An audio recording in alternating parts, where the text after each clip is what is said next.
dia 26 de outubro, nós temos aula de língua portuguesa e de história. Pega seu caderno, vamos fazer o cabeçalho? Então vamos lá, ó. Rio Negro, que é o nome do nosso município, é um substantivo próprio, por isso que escreve com letra maiúscula. 26 de outubro de 2021. E o tema da aula é relato pessoal. Copie lá no seu caderno. E agora, para a gente começar a aula, depois a gente fala de relato pessoal, eu vou fazer uma leitura para vocês. Hora da leitura. Eu vou ler um poema desengonçado, de Ricardo Azevedo. Tá? Então vamos ler? Então escutem. De como enganei o sol. Acordei de manhãzinha e dei um pulo na cama. Vesti o calção vermelho, a camiseta listrada que eu ganhei da minha avó. Calcei o tênis de briga, tomei café e voei pro campo de futebol. Tremenda decepção. O céu está cinzento, o frio está cinzento, o sol está cinzento, ameaçando um toró. Voltei para dentro de casa, fui pro quarto me trocar. Vesti a calça de brim, camiseta e meia de lã, um suéter bem fechado. E desci mais conformado. Vou para casa do Rodrigo com o meu time de botão. Saí na rua e parei. Não sei se foi pelo vento, por encanto ou por mistério. Não sei por que cargas d'água. A verdade é que lá fora estava um tremendo solão. Corri de volta para o quarto, pus calção e camiseta. Saí lá fora e voltei, porque já estava chovendo. Entrei no quarto xingando, quase tive um piripaque. Dei gritos assustadores, fiz careta e até chorei. Então me veio uma ideia, um truque, um plano perfeito. Vesti capa, guarda-chuva, gorro, luva e sobretudo, saí de casa direto para o campo de futebol. Joguei de galoche e tudo e assim enganei o sol. Legal, não é? Então, ele ia lá, chovendo. Ele voltava para dentro, quando ele saía de volta, sol novamente. Então, ele enganou o sol. Jogou de galocha, de bota e tudo. Legal. Então, vamos lá. Vamos falar sobre relato pessoal. O que é relato pessoal? Vamos pensar na palavra relato? O que é relato? Relato, quando você para e pensa na palavra relato, é relatar, contar algo. Então vamos ver o que o dicionário traz pra gente? O dicionário diz que ele é um substantivo masculino e ele diz que é a ação ou efeito de relatar. Relatar, né? Ou ação. Então, narrar, contar algo para alguém.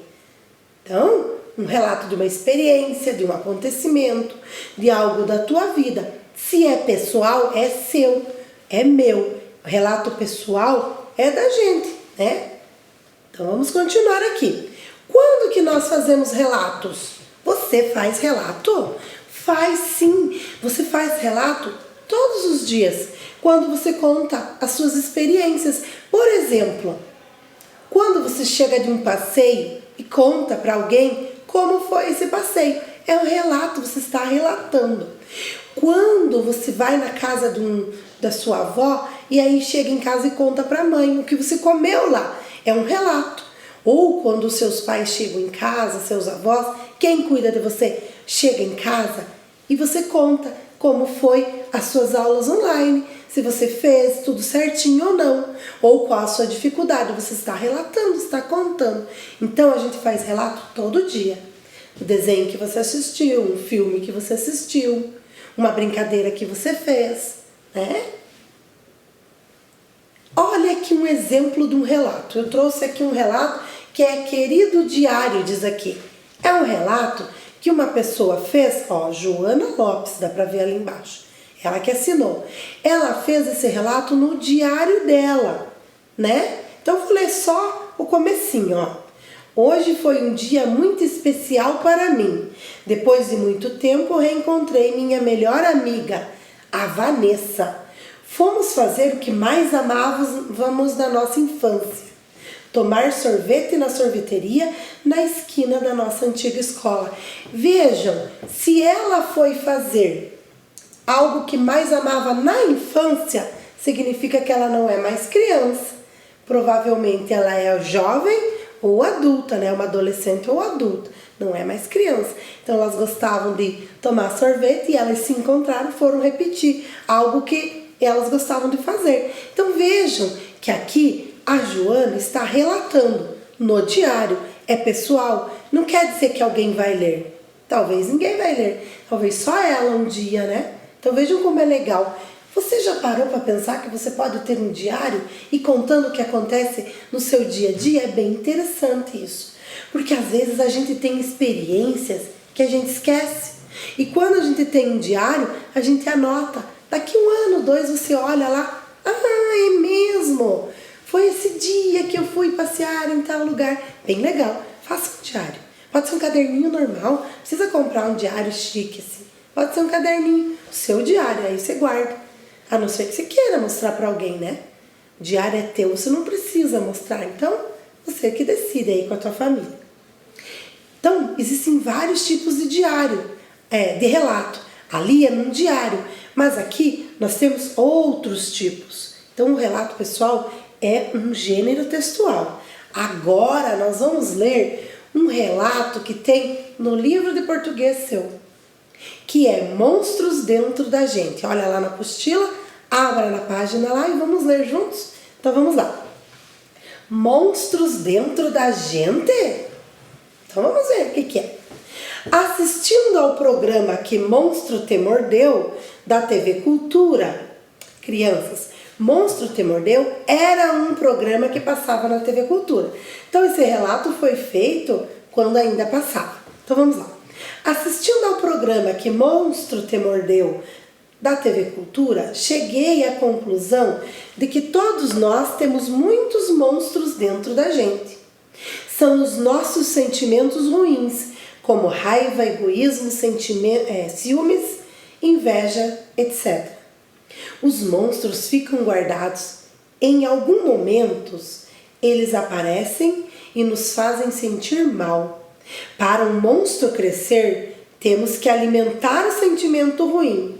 E para fazer o monstro diminuir, temos que perceber que ele existe e pensar em coisas boas. Pedir ajuda para adultos, amigos, familiares e professores.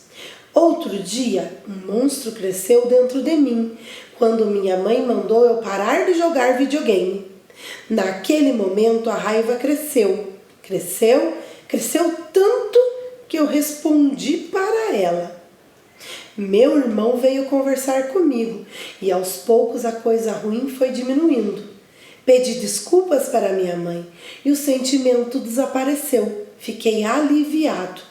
Portanto, sempre que perceber que um monstro está perturbando sua vida, procure se acalmar, respirar fundo e fazer o possível para se livrar dele. Que interessante esse texto. Foi o João Vitor Marola. Monstros Dentro da Gente é o título do texto dele. E esse texto foi publicado na Folha de São Paulo, no jornal. Interessante, né? Lá de 2015.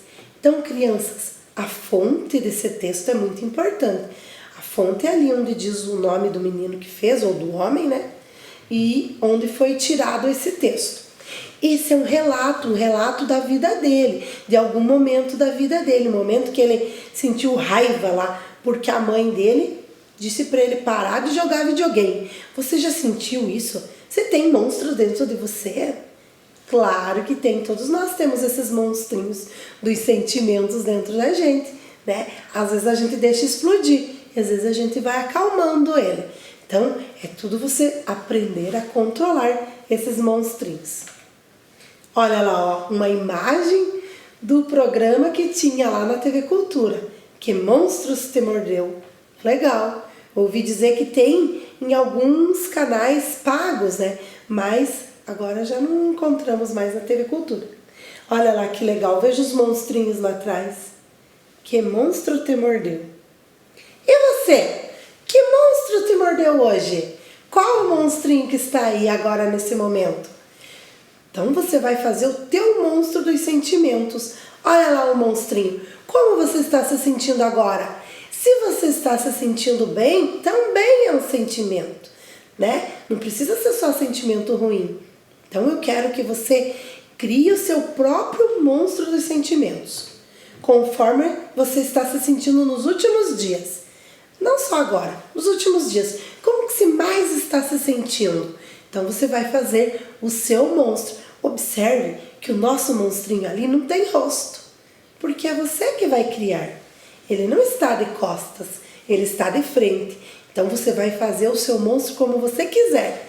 Faz o rostinho dele, ele tem orelhinha, as mãozinhas, orelhinhas, as mãozinhas, os pezinhos ali. Então faça o seu monstrinho e pinte bem colorido, bonito. Pode fazer bolinha, pode fazer listrado, como você achar que o seu monstrinho é hoje. Como você está se sentindo agora? Libere esse monstrinho, esse sentimento aqui no desenho, que ajuda, sabia? Depois você vai escrever sobre os seus sentimentos. Você vai fazer um relato. Um relato? Isso! Você vai relatar como você tem se sentido nos últimos dias, por que você tem se sentido assim, como você acha que você pode resolver o problema, certo? E aí agora você vai ler esse textinho aqui. Veja que monstrinho simpático. Estão vendo que tem um monstrinho bem legal ali? Ah, eu achei simpático. Você vai ler o texto e vai pintar o monstro conforme o texto pede. Então vamos lá. Tibúrcio, que é o nome do monstrinho, é um monstro muito simpático e colorido. Ele tem pés azuis e pernas roxas. Que cor você vai pintar os pés? De azuis, da cor azul. E as pernas da cor roxa. Apesar de seu corpo ser marrom, seus braços são laranja e suas mãos verdes. Então pinta os bracinhos de laranja e as mãos verdes. E ele tem belos olhos cor-de-rosa, cabelos vermelhos e enormes dentes amarelos.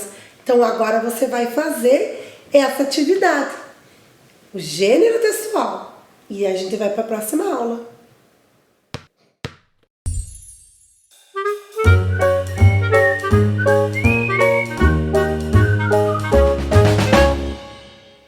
Então agora, crianças, nós temos aula de história.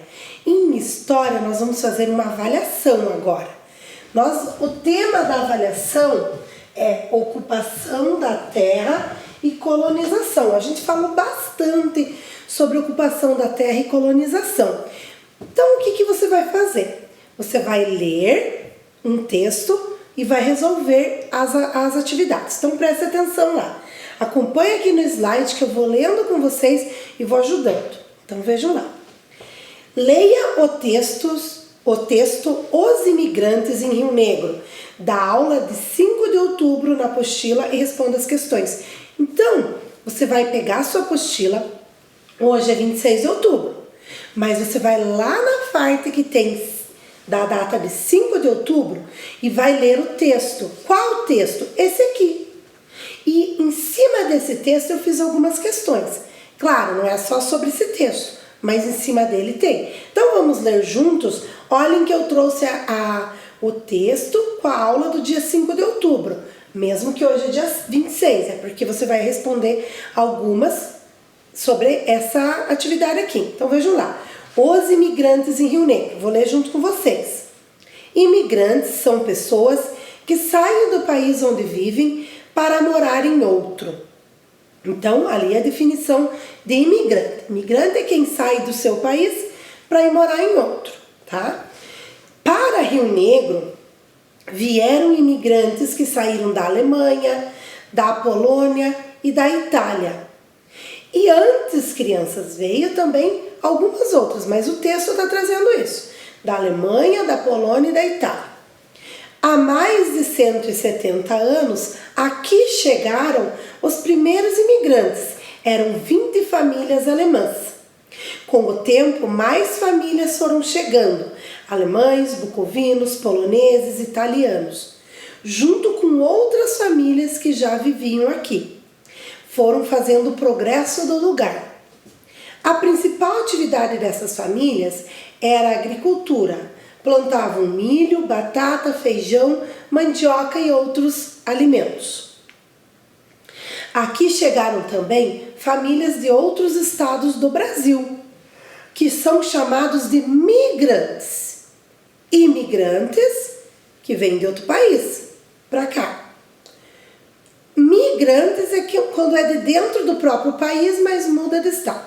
Então são chamados de migrantes. Quando os imigrantes vieram para cá, trouxeram suas lembranças, seus costumes e suas saudades. Rio Negro possui várias casas no estilo alemão, com telhados bem altos. Sabem por que os telhados na Alemanha são construídos assim? É porque lá cai muita neve. Para que ela não se acumule nos telhados, eles são construídos bem inclinados. As festas, as danças do povo alemão e polonês também tornaram-se costumes da população de Rio Negro.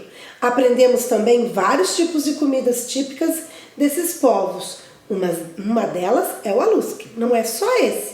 Tem vários tipos de culinária que os povos foram trazendo, né? Existem história que antes dos alemães vieram os portugueses, os açorianos, que já estavam aqui pelo Paraná e vieram aqui também, né? Mas nesse texto está falando da parte dos alemães. Então, você vai responder em cima desse texto. Olha que legal, é interessante essa informação, né, sobre os telhados. Por que os telhados aqui são tão altos? Porque lá na Alemanha é assim, e quem veio de lá quis fazer parecido, né? Então daí trouxeram a parte da arquitetura também. Então veja quanta coisa quem veio de fora trouxe para Rio Negro, né? Então, de onde vieram, trouxeram bastante cultura e aí foi se misturando. Agora você tem essas perguntas que você vai fazer olhando esse texto do dia 5. O que são imigrantes?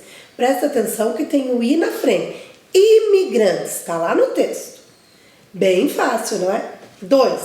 Rio Negro recebeu muitos imigrantes. Essas pessoas saíram de que países? Alemanha, Polônia e Chile? Alemanha, Japão e China? Alemanha, Polônia e Itália? Ou Alemanha, Cuba e Dinamarca? Olha o que diz no texto, tá? Tá bem fácil. As principais atividades dessas famílias foram... O que eles fizeram quando eles vieram para cá? Principal foi agricultura? Não. Foi pecuária? Não. Foi indústria? Não. Qual delas foi então? Qual das 3 que você acha que é? Tá lá no texto. Aí você vai para outro texto. Você vai ler os textos das páginas 82 até 89. Ai, professora, mas é muito? Não é, sabe por quê? Eu coloco o título do texto para você procurar.